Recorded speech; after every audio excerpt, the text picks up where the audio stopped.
20 years is a long time to miss someone. It is long enough to watch a child become a man, long enough for a voice to change, for a face to mature, for the small boy you last held in your arms to become someone you would not recognize if he walked past you on the street. 20 years of birthdays marked in silence. 20 years of wondering. 20 years of carrying the particular grief that has no name, the grief of losing someone who is still alive. Evelyn Carter had lived inside that grief for 2 decades. She had learned to function inside it, the way people learn to function inside chronic pain, not by making it go away, but by building a life around it and moving carefully so it did not flare. She had come to Family Feud on a Wednesday afternoon in Nashville, Tennessee, because her niece had organized the appearance as a birthday gift. She had agreed to come because she needed a good day. A simple, ordinary good day, the kind that did not carry any weight. She had no idea what was waiting for her on that stage.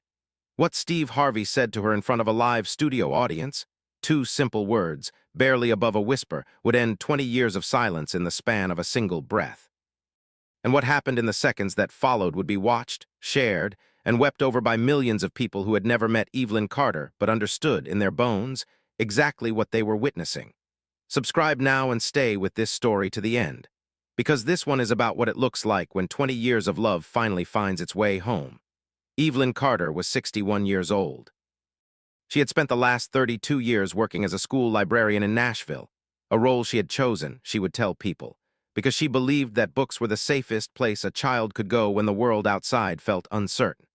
She was small, precise, and quietly formidable in the way that people are when they have spent decades earning the trust of children who do not trust easily. She had never remarried after her divorce at 29. She had raised her son, Marcus, not the same Marcus from a previous story, but her Marcus, her boy, on her own from the time he was 18 months old until he was 11. Those were the years she described as the fullest years of her life. Small apartment, tight budget, enormous love. Marcus had been a serious child, curious about everything, with a particular attachment to maps. He used to fall asleep with an atlas on his chest. Evelyn still had it. When Marcus was 11, his father, who had been largely absent for nearly a decade, reappeared, and through a protracted and expensive legal process that Evelyn could not fully match financially, obtained primary custody. Marcus moved to Phoenix, Arizona. Evelyn was granted visitation rights that, over the years, became complicated by distance, by logistical barriers, by a gradual accumulation of missed weekends and unanswered calls and circumstances that compounded quietly until the contact simply stopped. Marcus had been 20 years old the last time they spoke. He was now 41. Evelyn did not know where he lived. She did not know whether he was married, whether he had children, whether he was well. She had spent years looking, cautiously, carefully, in the way a person searches for something when they are not entirely sure they have the right to find it. She had written letters to the last address she had for his father. They were not returned, but they were not answered either. She had told herself over many years many versions of the same story, that Marcus had his reasons, that he knew where she was if he wanted to find her. That the kindest thing she could do was hold the door open from her side and not push. What Evelyn did not know, what she had no way of knowing on the morning she drove to the Family Feud studios, was that Marcus Carter, now 41 years old, a civil engineer living in Atlanta, Georgia, had spent the better part of 6 months working with the show's production team on what they internally called a reunion segment. He had found his mother through a combination of determined searching and a stroke of luck involving a mutual contact from her church. He had reached out to the show. The producers had arranged everything. Evelyn's niece, who had organized the appearance, knew. She had known for 3 months and had not said a word. The team that came to the studio that day, Evelyn, her niece Patricia's husband, a colleague from the library named Dot, and Evelyn's younger sister Renee, had been told only that they were there to play Family Feud. 4 of the 5 of them were performing ordinary excitement about a game show. Evelyn was the 5th. She was simply glad to have somewhere to be. The Carter team played with the easy, affectionate energy of a family that genuinely likes each other. Dot from the library proved to be unexpectedly competitive, which delighted the audience and gave Steve Harvey enough material to keep the pre-game banter flowing for longer than usual. Evelyn smiled through all of it. She answered well. She was present, but anyone watching her closely, and the cameras were watching her closely, would have noticed that her smile had a particular quality to it. Not false, not performed, just careful. The smile of someone who has learned to offer warmth without fully opening the door behind it. Steve Harvey noticed it too. He had a way of zeroing in on the person in the group who was carrying something, and he made his way to Evelyn naturally without making a production of it during a break in the main game. He asked her what she did for work. She told him about the library, about the 32 years, about the children who came in not knowing how to read and left with a book tucked under their arm like it was the most natural thing in the world. Her face changed when she talked about it, opened up in a way it had not quite done before. Steve asked if she had children of her own. The opening was quiet. Evelyn held it for just a beat before answering. She said, "I have a son. His name is Marcus. I have not seen him in 20 years. She said it the way she had clearly said it many times before, cleanly, without dramatic emphasis, in the tone of a fact that has been stated so often it has worn smooth. But clean delivery does not mean painless delivery, and the audience, already warmed to her, received it like a wave. Steve did not pursue it. He nodded once, held her gaze for a moment, and said only, "You raised him right, I can tell." Evelyn thanked him. They moved on. The game resumed. The Carter team won the main game. The audience cheered. Patris grabbed Evelyn's arm, and Dot from the library made a sound that could only be described as triumphant. Steve moved them toward the fast money setup, and Evelyn was designated to go first. She stepped to the podium. She adjusted the microphone slightly. She looked composed and ready. Steve Harvey walked toward her. He was smiling, but his eyes were carrying something that Evelyn could not quite read, a warmth that was slightly different from the warmth he had shown all afternoon. More deliberate, more directed. He said, "Evelyn, before we start the clock, I need you to do one thing for me." She looked at him. He said, quietly but without hesitation, "Look behind you." Evelyn Carter turned slowly. Standing at the edge of the stage, having just walked through a door that had opened silently from the backstage corridor, was a man, 41 years old, 6 feet tall, with her eyes and his father's jaw and an atlas tucked under his left arm. Marcus Carter had carried that atlas from Phoenix to Atlanta. It was the same one. His mother had given it to him when he was 7 years old, and he had kept it through every move, every address, every year of silence, because it was the last thing she had pressed into his hands before the world pulled them in different directions. He had brought it back. Evelyn's hands came up to her face. She did not move for a moment. She stood completely still, in the way a person stands when their body needs a second to verify that what their eyes are seeing is real, and not the thing they have imagined 10,000 times.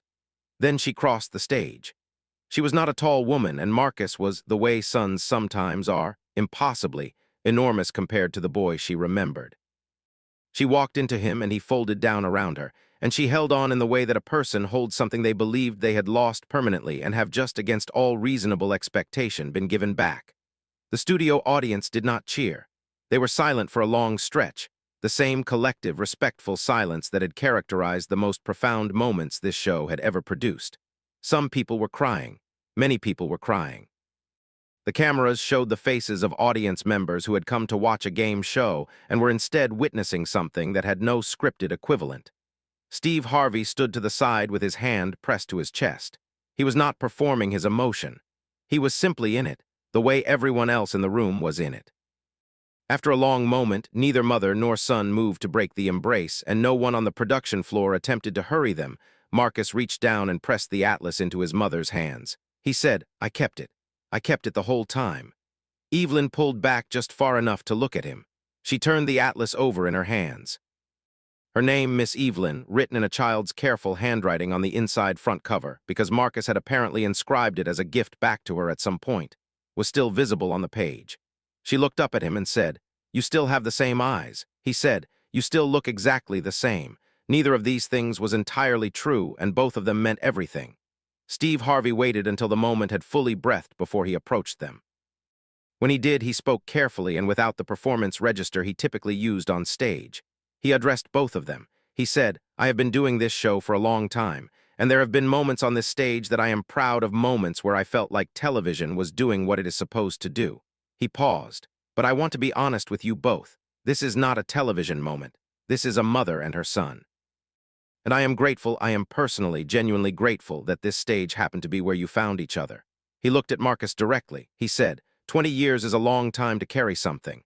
I hope you can both put some of it down now." Marcus nodded. He did not speak, but the nod carried the full weight of what he wanted to say. Evelyn, still holding the atlas, looked at Steve Harvey and said something that became the most replayed line of the entire episode. He brought the map back. That means he was always planning to find his way home. The audience, which had been quiet, rose. The Carter family did not complete the fast money round. The producers made a quiet decision, almost immediately after the reunion, that the game would simply be set aside for the day.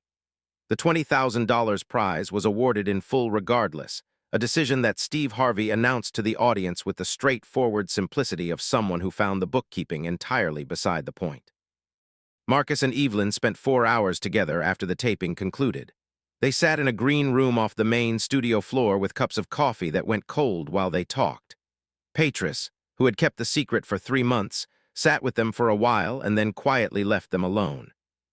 She has since said that what she heard through the partially open door in those 4 hours was simply two people catching up on 20 years, filling in the gaps, asking the questions that had accumulated, and occasionally laughing at things she could not quite hear but recognized by the sound. Marcus told his mother that he had married. His wife's name was Claire. They had 2 daughters, Lily, who was 9, and Jo, who was 6. Evelyn had 2 granddaughters she did not know existed. When Marcus showed her photographs on his phone, she looked at them for a very long time without speaking. He explained, as carefully and as honestly as he could, the years of silence. He did not place the blame cleanly anywhere, because the truth was not clean. There had been years in his early 20s when he had been angry at the disruption of his childhood, at the custody arrangement, at the silences on both sides that had calcified over time into something that felt too large and too old to dismantle. And then there had been years when he had simply not known how to begin. When he had his own daughters, he said, the silence had become impossible to justify and impossible to continue. That was when he started looking. Evelyn listened to all of it without interrupting. When he finished, she said only, "I understand." And then she said, "I am sorry for my part in it." It was, by every account, the right thing to say. Not because it resolved anything immediately, but because it established the foundation that everything that followed was built on: mutual acknowledgement, equal responsibility, and the decision to begin from where they were rather than from where they wished they had been. When the episode aired 11 weeks after the taping, the response was unlike anything the Family Feud production team had previously managed. The clip of Steve Harvey saying, "Look behind you," was shared over 30 million times in the first week, not because of the spectacle of the reunion, but because of the 4 seconds between his words and Evelyn's turn. The anticipation in those 4 seconds, the not yet knowing of them. Child psychologists, family therapists, and estrangement researchers cited the episode in discussions about the long-term effects of parental separation on adult children and the conditions under which estranged family members can begin to rebuild. Several noted the significance of Marcus's choice to bring the atlas, a physical object that functioned simultaneously as a symbol of continuity, a proof of memory, and an act of deliberate communication that words alone could not have achieved. Steve Harvey spoke about the reunion in interviews over the following months with a consistency and sincerity that made clear it had affected him personally. He said in one widely shared conversation, "I say look behind you and this man walks out with an atlas his mother gave him 30 years ago. I did not know about the atlas. The producers did not tell me about the atlas. That was Marcus. He brought that himself. And when I saw it, I thought, that is the whole story right there." He never stopped knowing the way back. Evelyn retired from the library 14 months after the taping. Her colleagues held a small celebration, and Marcus flew in from Atlanta with Claire and both girls. It was the first time the extended family had been in the same room. Lily and Jo spent most of the evening attached to their grandmother's side, leafing through books she selected for them with the particular precision of a woman who had spent 3 decades matching children to the right stories. Evelyn said afterward that watching her granddaughters with books was the moment she understood fully why she had chosen her profession. She had spent 32 years helping other people's children find safety in stories. She had not known she was also building the skills to do that for her own grandchildren. Marcus and Evelyn established a rhythm of regular contact, calls, visits, holidays, that built gradually and deliberately, without forcing a pace that the relationship could not yet sustain. Marcus has said publicly that the process of rebuilding with his mother was not immediate or effortless, and that he thinks it is important to say so. He said, "People watched that reunion and thought the story ended there. It started there." The reunion was the first sentence of a very long book. The atlas now sits on Evelyn's bookshelf in Nashville, between 2 volumes of world history that she has owned since graduate school. She has a photograph beside it, taken the afternoon of the taping in the green room, the 2 of them leaning toward each other over cold coffee, that her granddaughter Lily selected as her favorite picture from the family album during a visit the following Christmas. When Lily asked why she liked it, she said, "Because they look like they are telling each other something important." She was 9 years old. She was entirely right. Steve Harvey closed his personal reflection on the episode, shared in a long-form interview 2 years after the taping, with a line that has since been quoted in contexts well beyond the show itself. He said, "Television can give people a platform. It can give people a stage and a camera and a moment of visibility. But it cannot manufacture what happened that afternoon. All we did was open a door. Evelyn and Marcus were the ones who had the courage to walk through it. The rest belonged entirely to them. 20 years is a long time to miss someone. And it turns out it is also, when the time finally comes, just long enough to make finding them feel like the most extraordinary thing in the world. If this story reached you, please like this video and subscribe. These are the moments that remind us what we are all waiting for. We will see you in the next one." And that was enough to break something open in Raymond Tillman that 31 years of burning buildings had not touched. He covered his face with both hands for a moment, the gesture of a man who has kept it together through every hard thing he has ever encountered, and is, for the first time in a very long time, choosing not to. Then he opened his arms and his daughter walked into them, and he held her the way fathers hold the people they were certain they had lost. The studio audience, which had not been told what was happening and had been watching this unfold in real time, was completely silent. Not the silence of discomfort or uncertainty. The silence of people who are in the presence of something real and have the instinct, collectively and without coordination, to protect it. Darnell, standing off to the side of the stage, had his face turned away. Patricia had her hand on his arm. Steve Harvey remained where he was at the far edge of the stage and did not approach. He understood, and in the way that the best hosts understand, the way the best people in any room understand, that his role in this moment was simply to have created the conditions for it to happen, and that anything further he did would diminish rather than add to what was unfolding. After a long while, Raymond and Simone walked back through the door together. Raymond's arm was around his daughter's shoulder. She was wiping her face with the sleeve of her gray coat. Steve Harvey met them at the center of the stage. When he spoke, his voice was measured and unhurried, the way it gets when he is not performing but simply talking. He said, "Raymond, I want you to know something. I asked you to open that door because your brother told us that you had stopped hoping, and I want you to understand. A man who stops hoping is not a man who stops loving. You stopped hoping because you were protecting yourself. That is not weakness. That is what people do when they have been strong for a very long time and they are tired." He looked at Simone. He said, "And you came here. You picked up the phone and you called and you got on a plane and you walked through a different door to get to your father. That took something. I want you to hear that from someone who is not in your family and has no reason to say it except that it is true." Simone nodded. She did not speak yet, but the nod was full.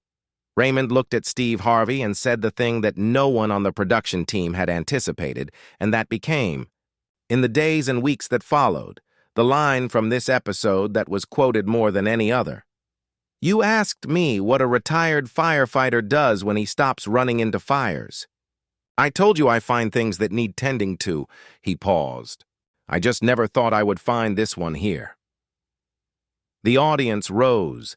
The fast money round was completed. George stepped in enthusiastically on Raymond's behalf once the reunion had settled, and the Tillman team walked away with $14,000, which everyone agreed was entirely secondary to everything else that had happened that afternoon. Steve Harvey added a personal contribution from his own foundation to bring the total to $20,000, an announcement he made without ceremony and that the audience received as the punctuation the moment deserved. Raymond and Simone spent the evening after the taping at a restaurant in Atlanta that Darnell had booked quietly in the event that things went well. They stayed for 4 hours. Miss Ida and George from the fire department were there. Patricia kept the practical conversation flowing during the moments when the emotional conversation needed room to breathe, which is a skill that not enough people receive credit for, Simone explained. Over the course of that evening, the years of paralysis, the unsent letters, the twice-canceled drives to Memphis, the inability to find words that felt proportionate to the distance they needed to travel. She did not make excuses for the silence. She offered instead an honest account of the internal landscape it had come from, which is a different and more useful thing. Raymond listened to all of it. He then told her about the photograph on the mantelpiece, the graduation photograph, and the evenings he had spent in front of it. Simone had not known about the photograph. She sat with that information for a long time. She said eventually, "You kept it." He said, "Of course I kept it. You are my daughter." When the episode aired 9 weeks after the taping, the clip of Steve Harvey saying "open the door" was viewed 42 million times in the first 5 days, a figure that the show's digital team described as unlike anything in their platform history. What drove the sharing was not the spectacle of the reunion, but the 3 seconds before it. The moment Raymond walks to the door, and the audience and everyone at home holds their breath in the space between not knowing and knowing. Family therapists and estrangement researchers appeared in media discussions across the following weeks, with several noting the particular significance of the production team's choice to let Raymond open the door himself rather than having Simone simply walk out onto the stage. The act of walking toward, rather than having the reunion delivered to him, placed Raymond as an active participant in his own reconnection rather than a passive recipient of a surprise. Several commentators observed that this distinction, small in staging terms, significant in psychological ones, had implications for how the moment was received both by Raymond and by the millions of people watching who saw themselves in him, Steve. Harvey addressed the episode in an extended personal reflection shared through his foundation's channels. He wrote about Raymond's answer during the game, "You find other things that need tending to," and said it was the sentence that had confirmed, for him, that what the production team was planning was the right thing to do. He wrote, "A man who describes his retirement in those terms is a man who is still looking for something to take care of. I just wanted to give him the chance to find it."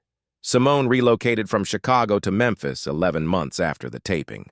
She had been working remotely as a graphic designer, and the move required no professional sacrifice, only the decision, which had been made the evening in the Atlanta restaurant and had simply taken 11 months to execute practically.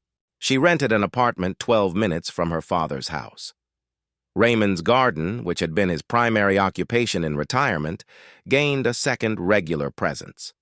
Simone, who had grown up watching him tend it and had retained more knowledge of its rhythms than she had realized, began coming over on Saturday mornings. They worked largely in silence, which both of them found, independently and then together when they talked about it, to be the most comfortable form of companionship they had rediscovered. The silence between them had once been the hardest thing in both their lives. It had become, carefully and over time, something else entirely.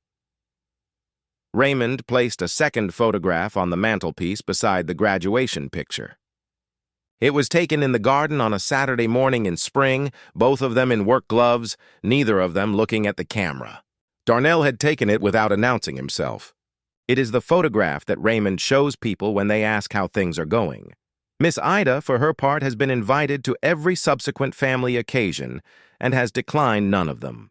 George from the fire department attended Raymond's 64th birthday dinner and gave a toast that, by all accounts, covered 30 years of shared professional history and somehow arrived, by its final sentence, at the importance of keeping doors open. He had not prepared it in advance. Some things, it turns out, do not require preparation. Steve Harvey visited Memphis the following year for an event unrelated to the show. He stopped by Raymond's house unannounced, having obtained the address through Darnell, and stayed for an hour. Simone was there. The three of them sat in the garden. Raymond made coffee. Almost nothing of great consequence was said, which was, by then, exactly as it should have been. Raymond Tillman had spent 8 years believing his daughter was gone. He had done what survivors do. He had built his life around the shape of the loss and continued forward. And then on a Thursday afternoon in Atlanta, at 63 years old, in a television studio he had almost canceled on the morning of the taping. He had walked through a door and found that the thing he had stopped hoping for had been, all along, on its way back to him. He said, in the only extended interview he gave about the experience, "I spent 31 years running into fires.